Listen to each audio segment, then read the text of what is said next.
don't have intimate knowledge of the workings of social media companies, but assuming they are semi-professional to any regard, and that is a big assumption, but let's assume they're professional. That means that when they ban somebody like me, especially the most Google search person on the planet, they must have teams which are analyzing in real time the response to said action, right? They should have people sitting there on the ground analyzing.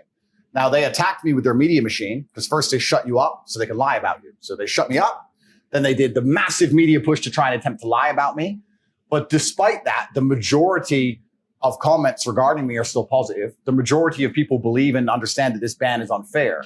And if these companies have any degree of professionalism, they're analyzing this in real time and they're understanding that this makes us look very bad. People didn't believe the lie. People didn't believe what we attempted to smear this man with.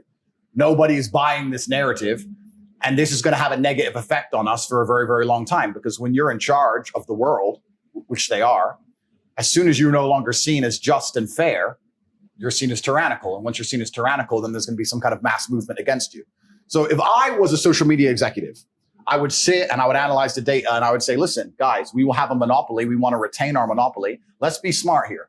Being known as tyrannical amongst the public consciousness across the entire planet is going to make it very difficult for us to hold our monopoly for a longer period of time, as opposed to being seen to be fair. Even if we're biased, we must be seen as fair. Sure. As soon as we're seen as tyrannical, that's when the revolution. Look at Ceausescu. As soon as you're a tyrant, that's when everyone hits the streets. Yep. So I think that if they have any kind of serious data monitoring and if they have any kind of serious business professionalism, they are now talking in dark rooms, understanding that this has played out very badly for them.